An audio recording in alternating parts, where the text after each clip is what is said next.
Esther 7, please. Esther chapter 7. Esther chapter 7. It's a blessing to be together this morning. Blessing to have some time in the Word of God.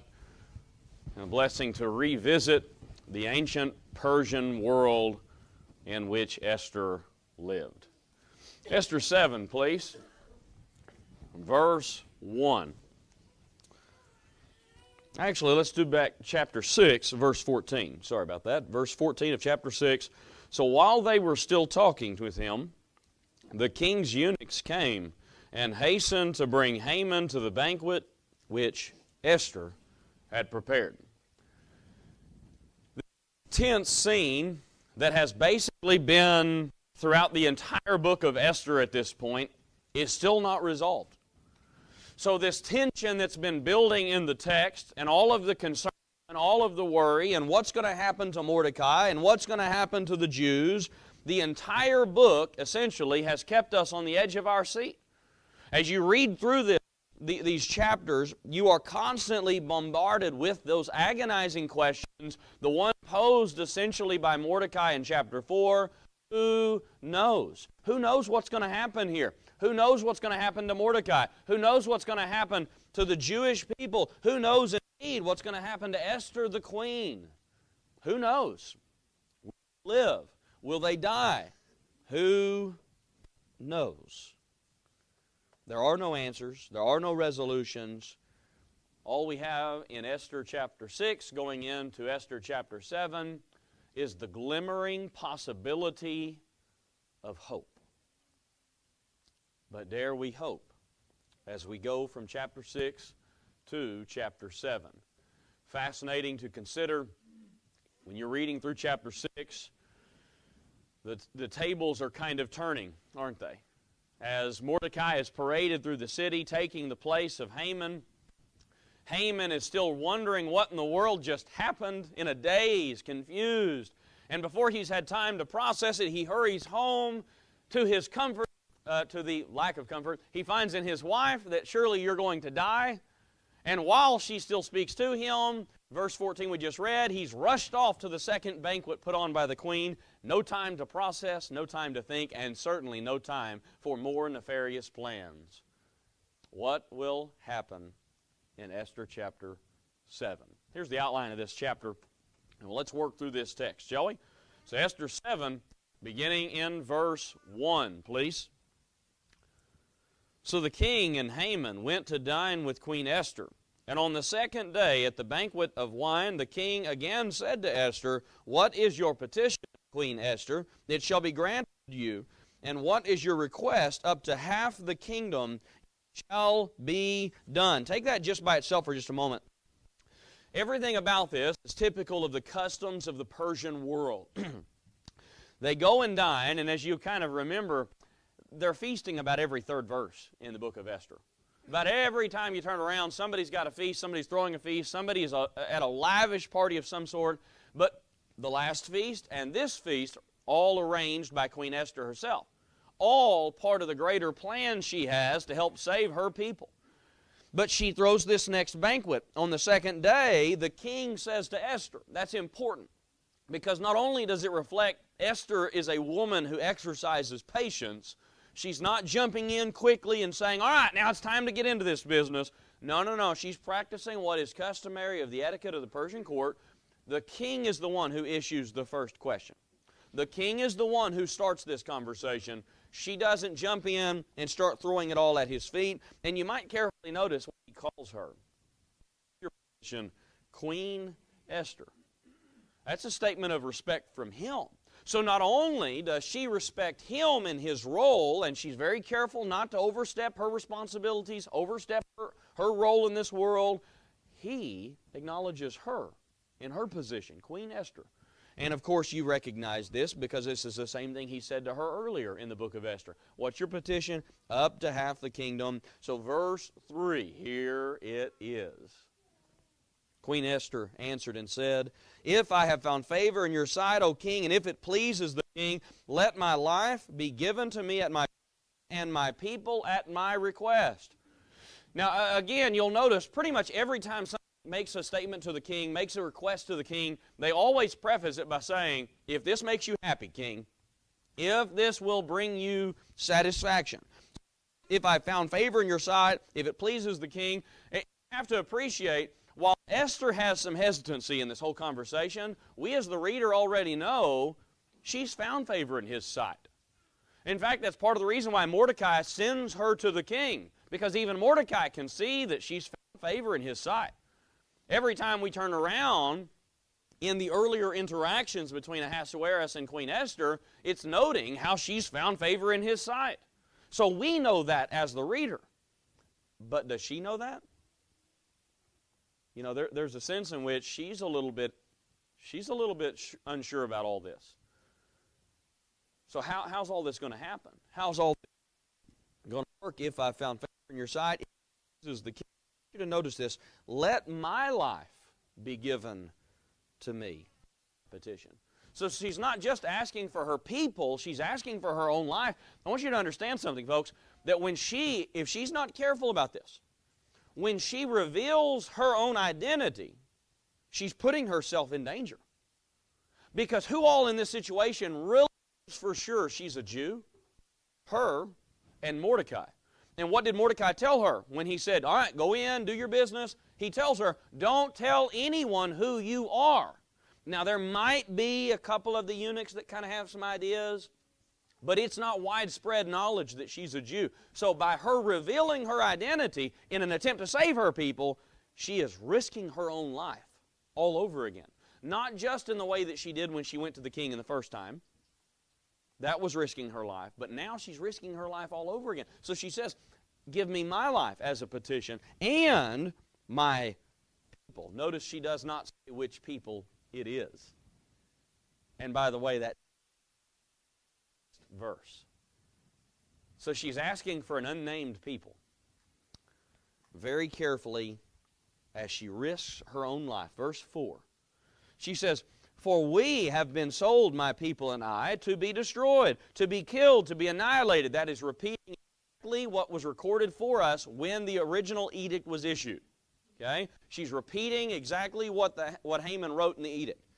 To be killed, to be annihilated. Had we been sold as male and female servants, I would have held my tongue, although the enemy could never compensate for the king's loss.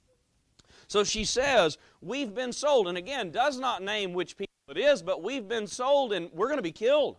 Somebody's put a price on our heads, and we're going to die, each and every one of us, destroyed, killed, annihilated. They'll wipe us off the face of the earth. And King, you're the one who's able about this. Observe, this kind of floats through the next few verses. Who signed this edict? Ahasuerus. So when she says all of this has happened, who's behind it? Who's really to blame for all this? Ahasuerus. But you might carefully notice, at no point does she put her finger in the air and say, you did this.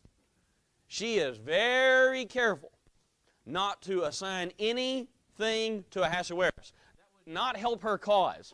Well, some bumbling pavoon signed an edict, and my people are going to be killed as a result. Yeah, she doesn't do that, does she? She's very careful in what she says, very calculated in her comments to the king, because any sort of attributing it to him is not going to help her cause. And so she says, we're going to be killed. Now, the last part of verse 4 troubles us today. And there's a translation question at the very end of verse 4 that makes this a little bit more difficult. But you might just recognize, she says, had we been sold into slavery, I would have held my tongue. This wouldn't be worth bothering the king about. Now, again, we bristle at that, slavery and all sorts of crazy stuff. But understand something, folks. Slavery in the ancient world was an everyday, expected practice. And for the record, the Persians, they had perfected the practice of slavery. And it was just the way the world was. So don't get all, I'm not even sure how to feel about that. What she's saying is, King, we're going to be killed. If it was just a matter of being enslaved, I wouldn't even bother you with this. Okay? It's a sign of respect is really what it is. And it reflects the culture of the ancient Persian world. But she says that last part, although the enemy could never compensate for the king's loss. That's written a couple different ways, the ESV, the New American Standard. But really the point seems to be, if it was just a matter of the slavery question, that wouldn't be worth bothering you. It wouldn't be worth wasting your time. And the question of compensation goes back to what Haman tells him when he signs the edict. You remember? That was part of the promise Haman has written into the edict. Oh, we can kill these people, and king, your treasury will be filled. Right? So there's some of that floating into this comment too. Okay? Now, at this point, folks, we got to appreciate the story is written so incredibly. We're on the edge of our seats. All of these comments directed to the king, what's going to happen? Verse 5, the king is enraged. The king Ahasuerus answered and said to the queen, "Who is he? And where is he who would dare presume in his heart to do such a thing?" Now again, the irony is, who did it? The guy saying this. The king who signed his name on the edict without asking any questions, apparently. That's who did this. But that's not the impression Esther gives.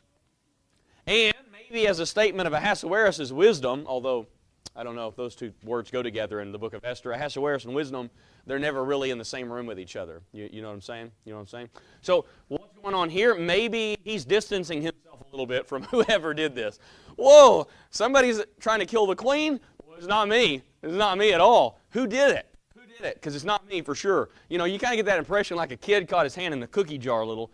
But Ahasuerus is trying to distance himself from all of this awful stuff that's happened. And I want you to read verse 6. This is beautiful. She doesn't reveal who it is till the very last word in her statement. Do you see it? Esther said, oh, we're on the edge of our seats. The adversary, the enemy, is this wicked Haman.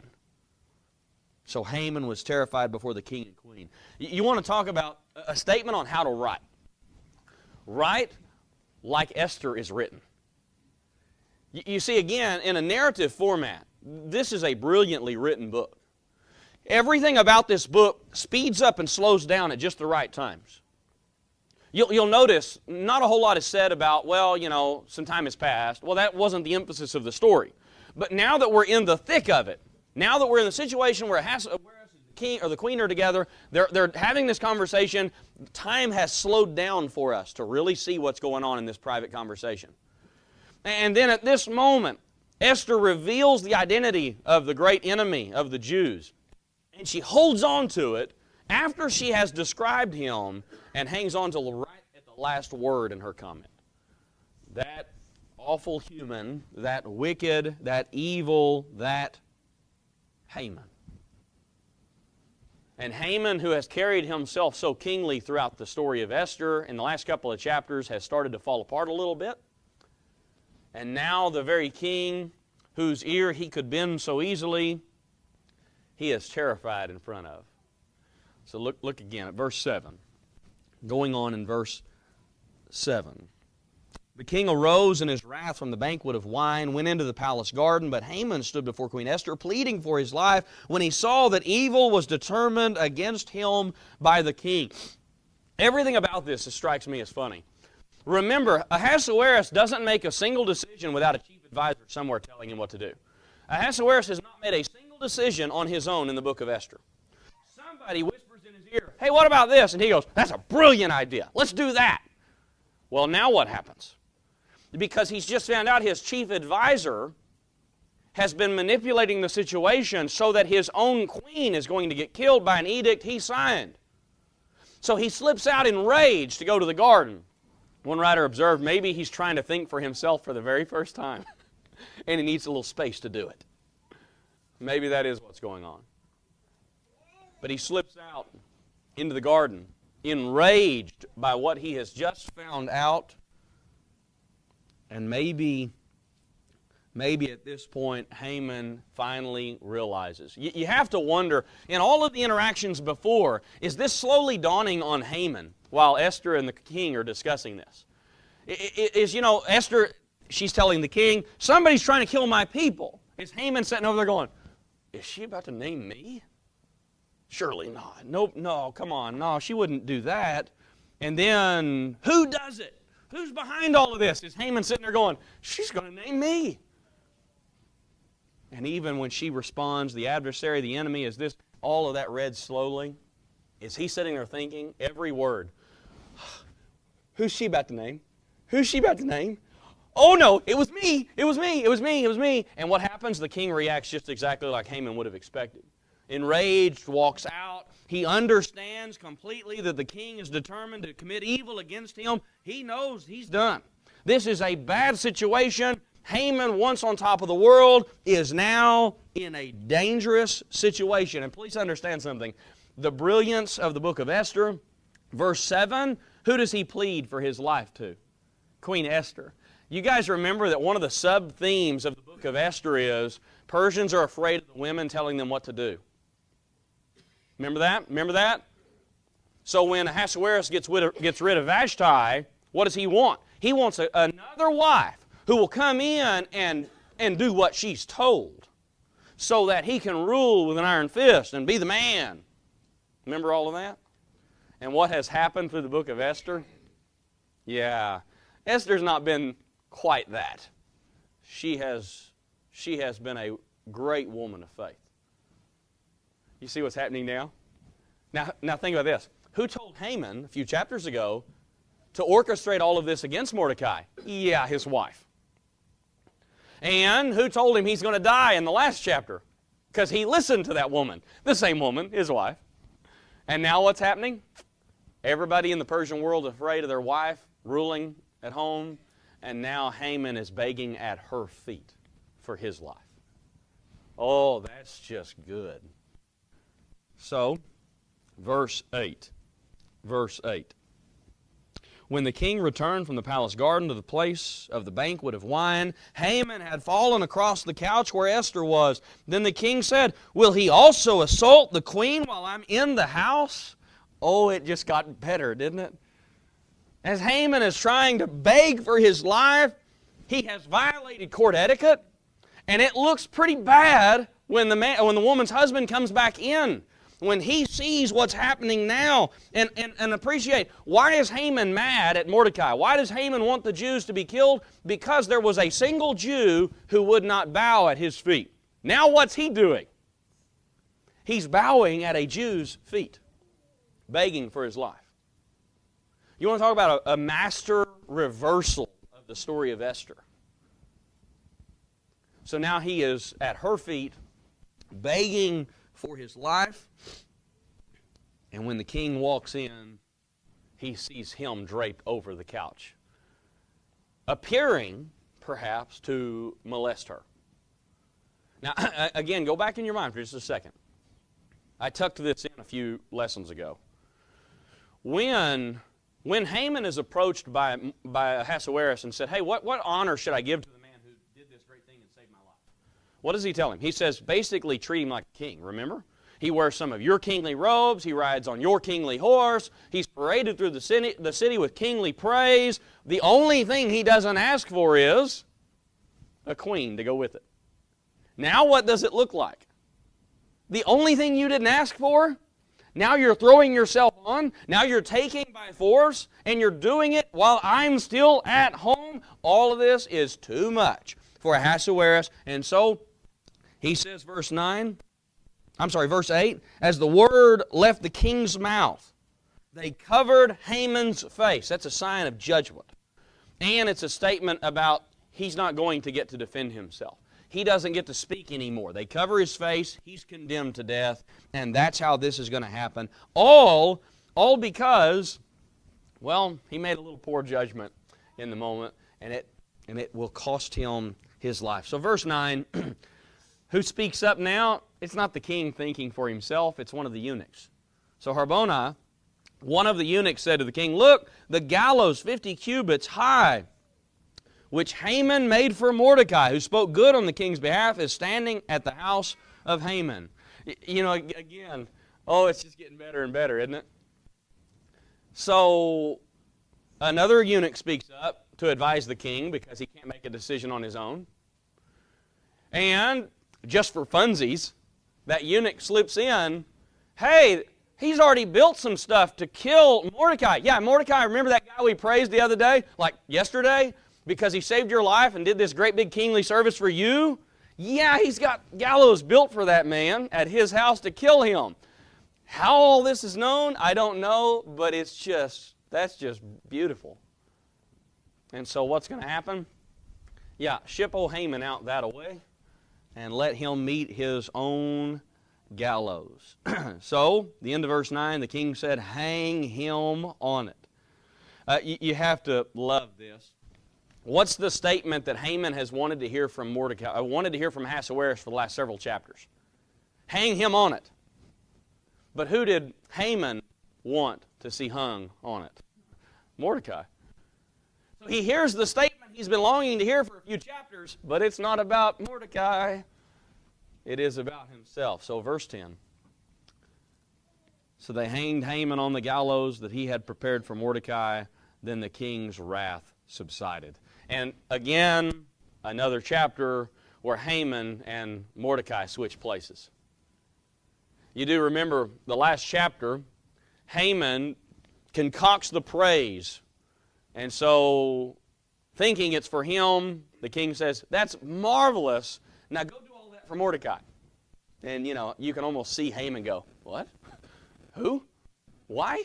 That was me. What? No. Oh, come on.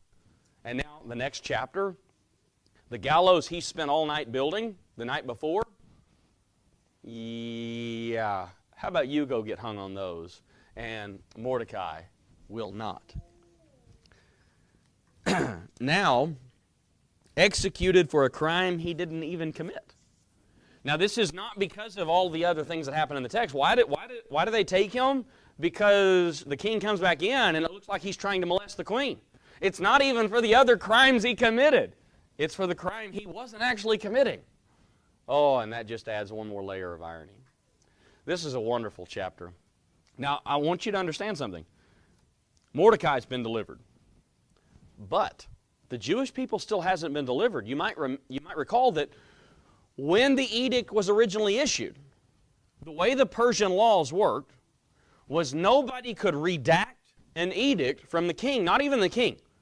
The king couldn't write out, in the Persian laws, the king couldn't write out, cancel that order. You remember that order, that exterminate all the Jews? Yeah, just cancel that order. I'll have a Dr. Pepper instead. No, can't do that. The edict is out, and it's out now. So what can you do to fix it?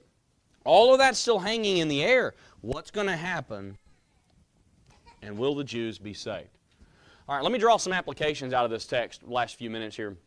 Kind of help us really think about how to apply Esther's story to our world now. So number one, great courage is required for great work. Every time we've seen Esther, at least the last 3 or 4 chapters, basically since her resolve in chapter 4, she has acted with great courage. So she goes to the king in verses 1, 2, and 3. And in 3, she says, if I found favor in your sight, O king, if it pleases the king, let my life be given me at my petition and my people at my request. Folks, I think we have to appreciate how much courage it took for her to do this. How tempting it must have been to do what she mentioned in chapter 4. Well, what if I don't do anything? What if I just kind of sit back and I stay quiet about all of this? And Mordecai says, you do that, you're still going to die. Well, that wasn't guaranteed. Maybe she could live. Instead, what she did was take great courage to do a great work. Courage is so important, and I'm not sure we always value it like we should. You need to take courage. How many times does that pop up in our Bible? Take courage. And the whole point is, you're going to need it. There's a reason God says, take courage. It's because you're going to need it. And so no matter what we're talking about, in fact, we think about this in the realm of really great works. But folks, trivial things require great courage too. Making the right decision to be holy in this moment, whatever the moment may be. Folks, it takes a lot of courage to be holy in an unholy world.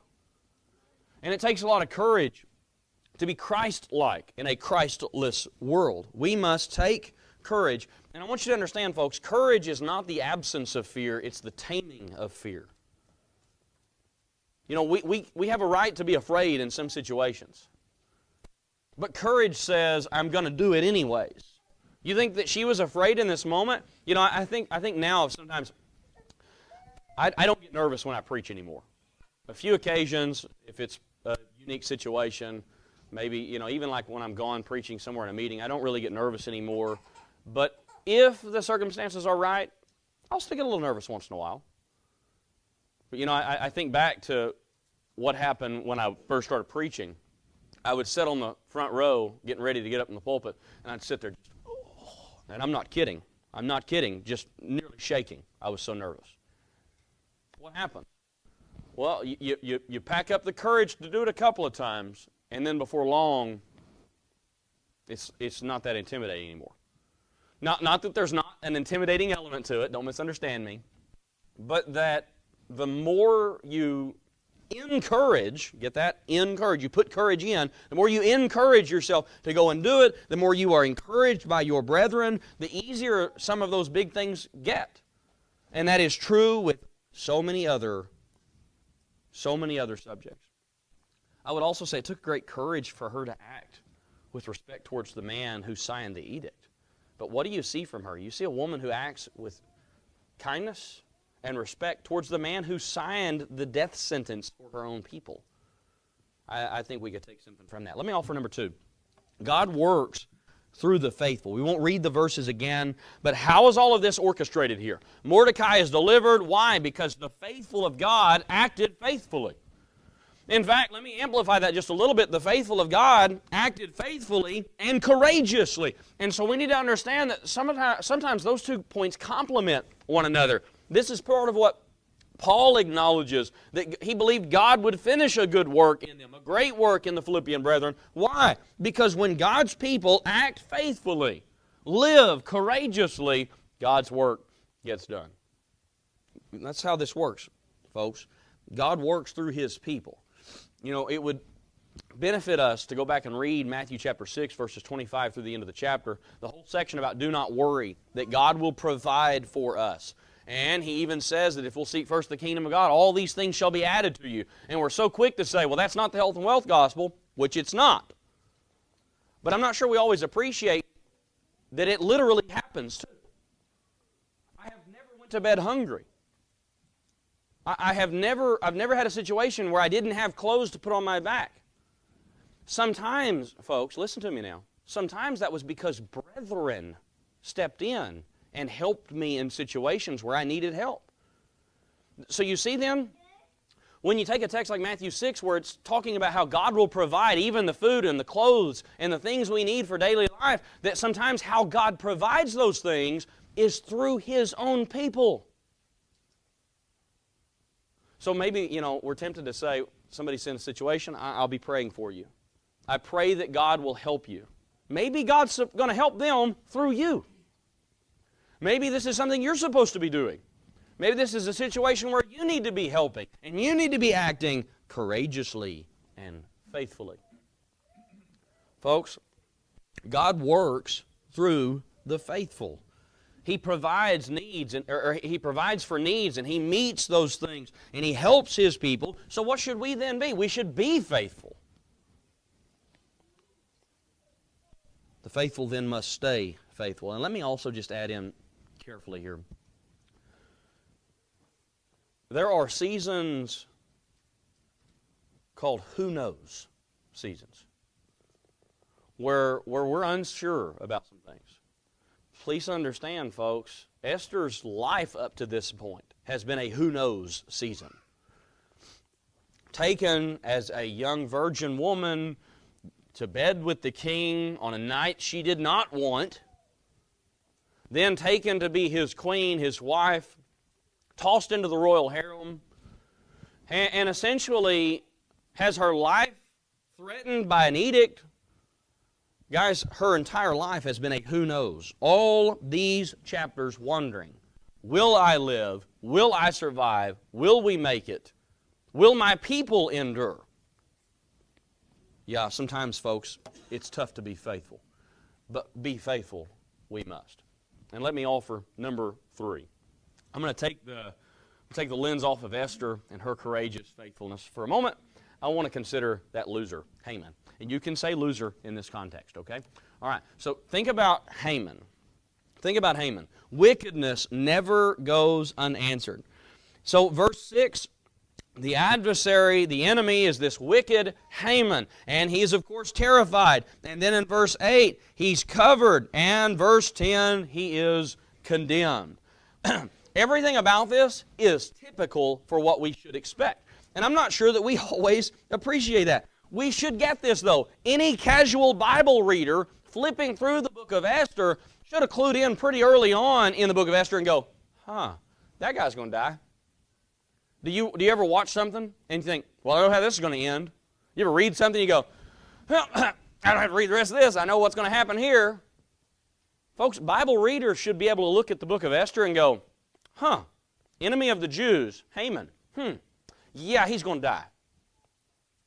And yet, we've been cultured to do that because of Bible reading, because of Bible study, because of Bible living. And yet, how often does that translate into our real world?